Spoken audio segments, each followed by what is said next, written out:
Buen día, jóvenes. Este video es de la materia de Pensamiento Matemático 1 y el tema es distribución de frecuencias para datos agrupados. Toda esta información es exactamente la misma que viene en su guía. Ahí la pueden consultar, pueden ir leyendo la información. Dice así, las tablas para datos agrupados se utilizan cuando se tienen variables con datos cuantitativos y dichos datos son muchos, muy variados o se requiere enfocarse en algún rango.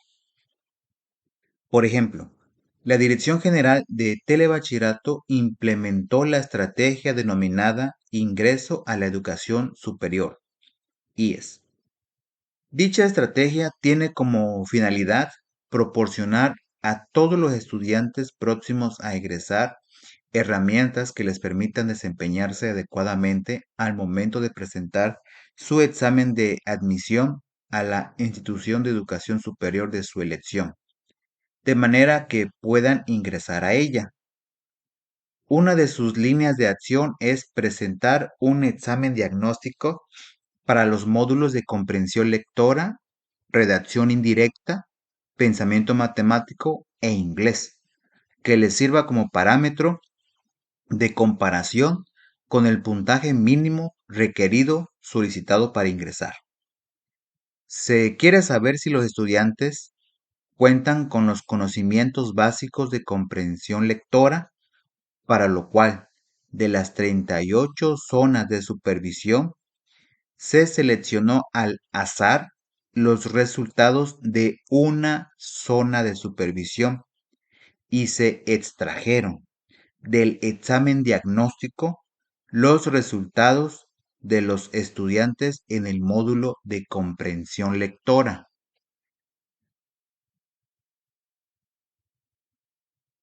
Aquí tenemos nosotros la información, los datos obtenidos: 1, 2, 3, 4, 5, 6, 7, 8. 1, 2, 3, 4, 5, 6, 7, 8, 9, 10, 11, 12. Bien. 8 por 12, 96. Menos 1, 95. Aquí tenemos 95 datos. ¿Sí? N va a ser igual a 95. Déjeme comprobarla. Me equivoqué de calculadora. Sería 8 por 12, 96. Menos este que está en blanco, 95. Bien, tenemos entonces 95 datos, 95, que dice aquí que son de la materia, perdón, del módulo de comprensión lectora, de los 4 módulos, que son los módulos de comprensión lectora, redacción indirecta, pensamiento matemático e inglés. De los 4 módulos se tomaron de una sola zona de supervisión. De las 38 zonas se tomaron de una sola zona, el- los resultados del módulo de comprensión lectora. Aquí tenemos 95 resultados, todos ordenados. Bueno, perdón, desordenados, si no están ordenados de menor a mayor ni nada así, están completamente desordenados, pero son los resultados, digamos, la cantidad de aciertos que obtuvieron a lo mejor los estudiantes de una de esas zonas de supervisión. Continuemos. Dice, para saber si los estudiantes cuentan con los conocimientos básicos de comprensión lectora, es necesario analizar los datos obtenidos. Sin embargo, como están presentados dichos datos, resulta complicado analizarlos.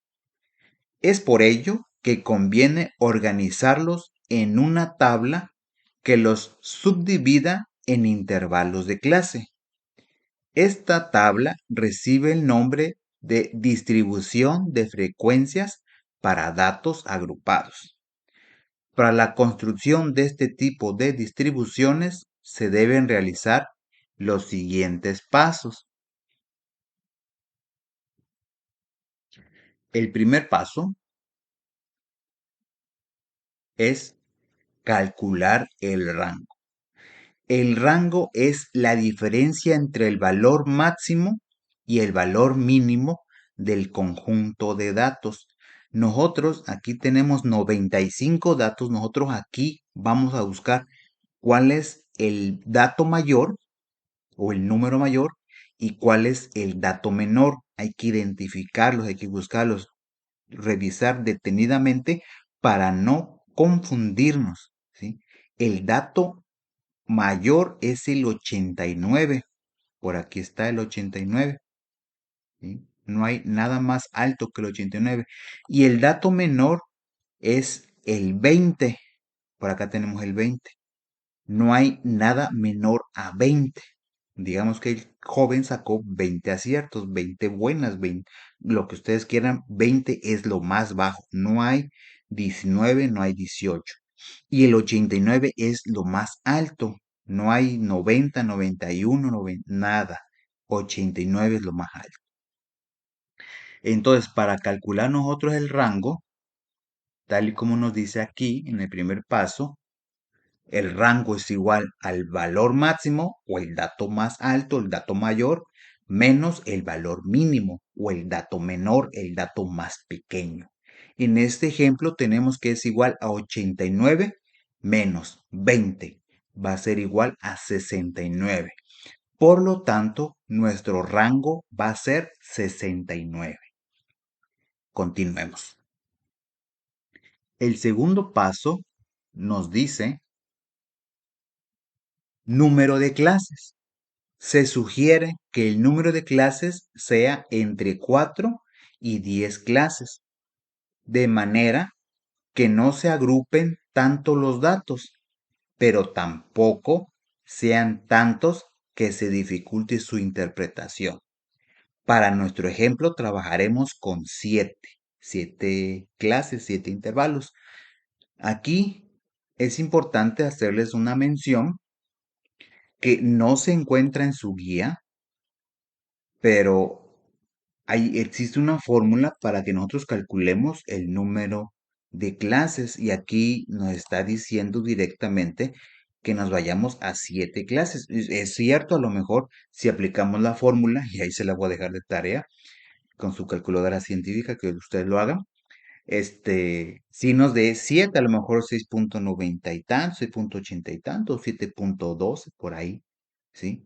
Pero no he hecho la operación, pues no les puedo decir con exactitud, pero existe una fórmula y aquí en su guía ya les está diciendo que se vayan a 7 y que las clases son entre 4 y 10, ¿sí? Yo por lo que tengo entendido, estas clases va a ser de acuerdo a la cantidad de datos que nosotros tenemos. ¿Por qué? Porque aquí tengo 95 datos nada más, pero pueden ser más, 100, 200, 250, 300, vayan ustedes a saber. Pero sí, cuando tengo muchos datos, mis clases pues, se va a incrementar también. Entonces sí, está raro esto, pero se los comento porque a lo mejor más adelante lo vean. Aquí se los comparto. Dice, para calcular ojo, esta información no viene en su guía, pero así se hace, ¿no? Para calcular el número de clases en una distribución de frecuencias para datos agrupados, se puede utilizar la fórmula de Sturgis,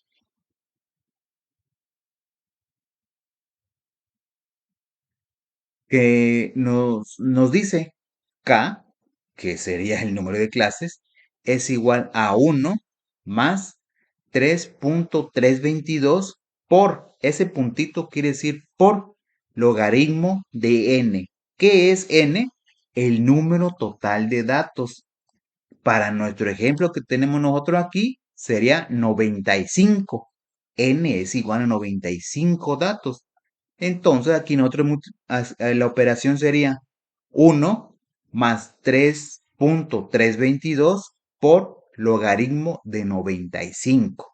Así sería la operación que tendríamos que hacer para que nos diera el número de clases. Y como dice aquí, en esta fórmula n representa el número de datos. Si el resultado es un número decimal, se debe truncar al impar. Si el resultado es un número entero, se mantiene como tal, sin importar si es par o impar. Ojo, aquí donde dice truncar es cortar, definitivamente, nada de redondear. Si da 3.66, 3. Vámonos, ¿sí? Lo importante es aquí que nosotros observemos que los datos, el más alto, que sería el 89, esté dentro de las clases, porque nosotros podemos poner los intervalos y nada más nos llega a 88. Oye, ¿sabes qué? El 89 ya no quedó dentro. Entonces, ahí es donde nosotros vamos a tener que aumentar, a lo mejor, tal vez, un número más. En el tercer paso,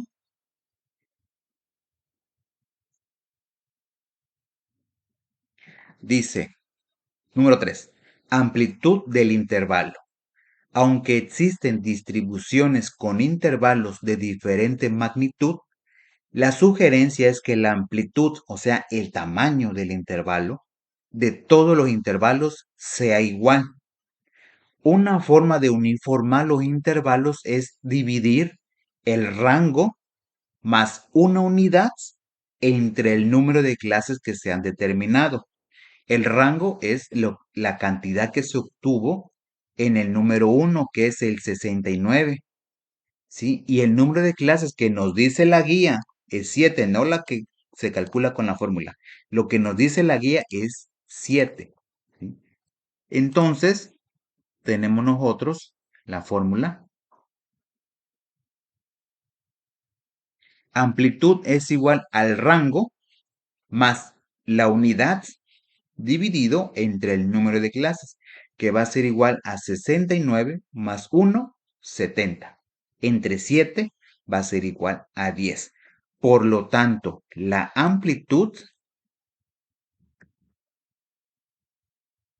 dice, en nuestro caso, ocuparemos una amplitud de 10 unidades. Esta amplitud es el tamaño que va a tener cada uno de estos 7 intervalos para contener a los 95 datos que vienen aquí en la lista.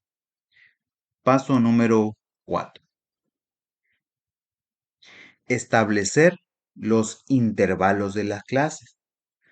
Dado que queremos 7 intervalos de clase y cada clase tendrá una amplitud de 10 unidades, iniciaremos nuestro primer intervalo con el valor mínimo del conjunto de datos, que en este caso es 20, que ya, como se les dijo anteriormente, el dato menor o el valor más pequeño es el 20, ¿sí? Entonces, con ese dato, nosotros vamos a empezar nuestro primer intervalo con el 20, ¿sí? Y concluirá con el 29. Ojo, al 20 se le denomina límite inferior del primer intervalo. Ese va a ser el primer dato, el primer número, el más pequeño, el valor mínimo, que para este ejemplo es 20, se le denomina límite inferior. Se le ponen las iniciales LI y concluirá en el 29. Ustedes dirán, ¿por qué no en el 30? Si 20 más 10 es 30.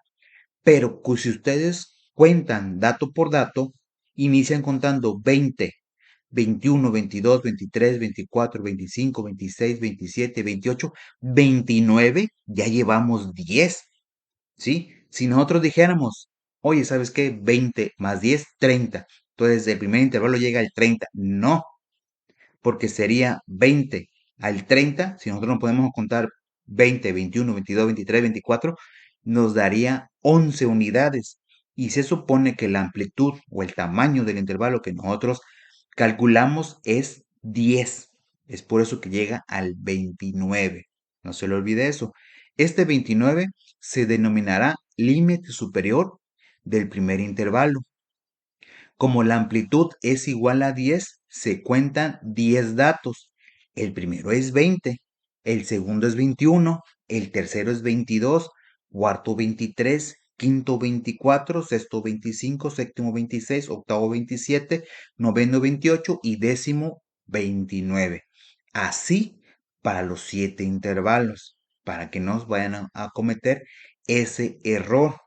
Recuerden que el primero va a ser el 20 para este ejemplo, para este ejercicio, porque de nuestro conjunto de datos, de nuestra muestra de datos, el valor mínimo es el 20.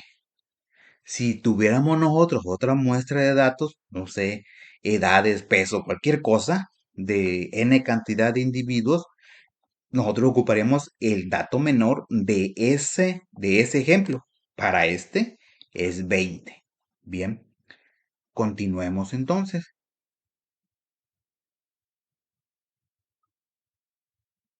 Así nos quedaríamos nosotros con los intervalos. Primero, del 20 al 29. Aquí le faltan los límites inferiores, que sería límite inferior 20, 30, 40, 50, 60, 70, 80. Límite superior 29, 39, 49, 59, 69, 79, 89. Aquí le faltó poner estas letras. Entonces, ahí están. Cuenten ustedes los intervalos. ¿Sí? 1, 2, 3. Ya me salió muy grande esta. 4, 5, 6, 7. Tenemos 7 intervalos con una amplitud de 10. Dense cuenta que aquí con este ejemplo, sí tenemos nosotros incluidos al 20, que es el dato mínimo, el valor mínimo, y al 89, que es el valor máximo, que aquí los tenemos nosotros, 89 y 20. ¿Sí? Si no, y tal y como les comentaba hace rato, ya borré la info. Tal y como les comentaba hace rato, si ustedes al aplicar esta fórmula deben tener mucho cuidado porque la amplitud a veces puede que dejen fuera, cuando hagan sus intervalos, puede que dejen fuera al dato mayor. A lo mejor quedan en 88, en 87. Entonces, para esos casos, tendríamos nosotros que aumentar la amplitud del intervalo, no nomás de uno, de todos los intervalos. ¿Sí? Ya nos quedarían los valores acomodados de tal manera que no dejáramos a ni uno fuera. Bien, vamos con el paso número 5. Nos dice establecer los límites reales. Los puntos localizados a la mitad de todos los espacios aparentes de un conjunto de intervalos se llaman límites reales o fronteras de clase. Para obtenerlos, se calcula el punto medio del límite superior del intervalo con el límite inferior del siguiente intervalo. ¿Sí? Esto se escucha muy aparatoso, pero no es muy difícil. Aquí tenemos el 20 de nuestro primer intervalo. Si existiera un intervalo, un límite inferior anterior, ¿cuál sería? El 19. Entonces suma 20 más, si es que existiera, no está. 20 más 19 es igual a 39. Lo dividimos entre 2 y nos da 19.5. Este es el límite real inferior, 19.5. Vamos con el siguiente. Tenemos 29, que es el límite superior, más el límite superior del siguiente intervalo, 30. Nos da 59. Lo dividimos entre 2 y nos da 29.5. Ya tenemos el límite real superior. ¿Sí? En el siguiente tenemos el límite inferior 30 más el límite superior del intervalo anterior, que sería el 29, 59. lo dividimos entre 2, 29.5, y tenemos ahora el límite inferior del límite real inferior del segundo intervalo. Y así nos vamos sucesivamente haciendo las operaciones: 39 más 40 entre 2, 49 más 50 entre 2, 59 más 60 entre 2, 69 más 70 entre 2, 79 más 80 entre 2 y 89 más 90 entre 2. ¿Por qué? Porque si existiera otro intervalo, el límite inferior sería 90, ¿sí? Hacemos la cuenta: 89 más 90 de un posible siguiente intervalo, 179 entre 2, 89.5. Y aquí tenemos nosotros el límite real superior de ese intervalo, 89.5. Esto es para no dejar fuera a ningún dato. Cuando son enteros, así como en este ejemplo, pues es fácil. Pero hay datos que son, ya traen números decimales. A lo mejor cuando digamos que son pesos, oye, pesas 50 kilos con 60 gramos, por así decirlo, ¿no? Tú ya cuando tenemos decimales, ya es más complicado identificar a qué intervalo pertenece el dato. Entonces, por eso nosotros tenemos los límites reales para ver, asegurarse bien en dónde queda. Estos límites reales pueden abarcar hasta 2 decimales, dependiendo de cuántos decimales tengamos nosotros en nuestros datos. O si no es que más, tal vez. Vamos con el siguiente, que sería el paso número 6, y nos indica, dice, establecer la marca de clase. El sexto paso, establecer la marca de clase. Nos comenta que es el punto medio de un intervalo, se le conoce como marca de clase y se representa con la letra X. Yo sabía que al X se le pone una rayita arriba para que fuera marca de clase, ¿no? Pues aquí en su guía dice que nomás es X. Entonces vamos a dejarlo así, lo que yo tenía entendido con lo que ahora dice su guía. Bueno, continuamos nosotros con la tabla. Aquí tenemos los intervalos, límite inferior, límite superior, tenemos los límites reales y ahora tenemos la marca de clase. ¿Cómo se obtiene la marca de clase? Sumando los límites, el límite inferior, que tenemos 20 más el 29, y lo dividimos nosotros entre 2 y nos da 24.5. Esta es la marca de clase. Esta marca de clase se utiliza para las gráficas, porque el dato que se pone es la marca de clase, no los límites. Bien, y así se obtiene cada una de las marcas de clases: 30 más 39 entre 2, 34.5, 40 más 49 entre 2, 44.5, y así sucesivamente. Pasamos al siguiente paso, el número 7, el paso número 7. Nos dice obtener la frecuencia de cada intervalo o clase. Para obtener la frecuencia absoluta se cuentan los números de observaciones que corresponden a cada clase o intervalo. Aquí es donde nosotros tenemos, y a veces ocurren muchos errores por el momento de estar contando, ¿sí? Aquí tenemos la tabla. Tenemos los intervalos con el límite inferior, límite superior, los límites reales inferior y superior, las marcas de clase que ya les dije cómo se obtiene, y las frecuencias. Aquí luego hay muchos errores aquí al momento de contar, ¿sí? ¿De dónde salen estas frecuencias? Bueno, pues salen de los datos que tenemos. El intervalo es del 20 al 29. Entonces tenemos que buscar todos los datos que están comprendidos dentro de ese intervalo, ¿sí? Estos están fuera, fuera, fuera, fuera. Aquí tenemos 20, ya tenemos un dato ahí, fuera, fuera, fuera. Esto no corresponde en este intervalo. Recuerden, del 20 al 29.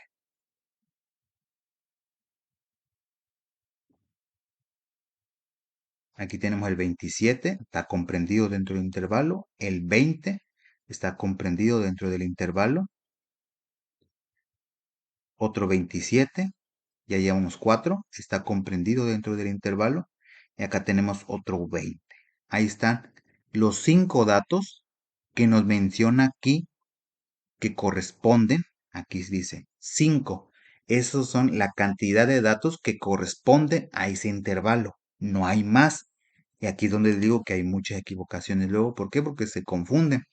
Yo lo que les recomendaría es, no sé, tacharlo a lo mejor o algo así para no volverlos a contar, tal y como lo hice en el video anterior, no volverlos a contar porque luego se podrían confundir. Y así como se hace con este, se hace con todos los demás intervalos. Aquí ya tenemos nosotros las frecuencias. Del 30 al 39 hay 6 datos, del 40 al 49 hay 8 datos, del 50 al 59 hay 28 datos, del 60 al 69 hay 26 datos, del 70 al 79 hay 16 datos y del 80 al 89 hay 6 datos, ¿sí? Nos dice que el total que tenemos aquí son 95, que es el número de datos. N es igual a 95. ¿Cómo se obtuvo eso? Pues sumando la información, los datos, la frecuencia que tenemos aquí. 5 más 6 más 8 más 28 más 26 más 16 más 6, 95. ¿Sí? Tenemos nosotros que corresponde a la cantidad de datos, n, número de datos que tenemos de la muestra. Ya que calculamos, ya que contamos nosotros los datos y los agrupamos en cada intervalo, pasamos al siguiente paso, que sería el número 8, que nos dice que es obtener la frecuencia relativa porcentual. Dice, se calcula de la misma manera como se hizo para datos no agrupados. ¿Cómo se hizo para datos no agrupados? Se divide la frecuencia entre n, 95. Así se hizo y aquí se hace exactamente igual.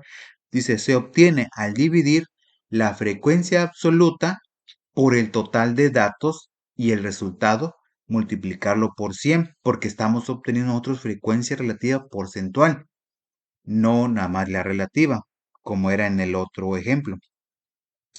Entonces, pasamos nosotros a la siguiente tabla.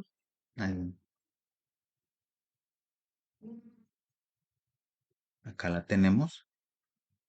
Tenemos los intervalos, tenemos los límites reales, inferiores y superiores, la marca de clase, la frecuencia absoluta, que aquí está denotada con la letra F, la marca de clase con la letra X, que les comento que le falta una rayita arriba, ya no viene con la rayita arriba, no sé por qué, y la frecuencia relativa porcentual. Recuerden que esta se obtiene dividiendo la frecuencia absoluta 5 entre el número de datos 95 y multiplicándola por 100 y nos va a dar el porcentaje. Para este primero tenemos 5.3, 6.3, 8.4, 29.5, 27.5. Déjenme hacer la cuenta aquí para que ustedes lo vean.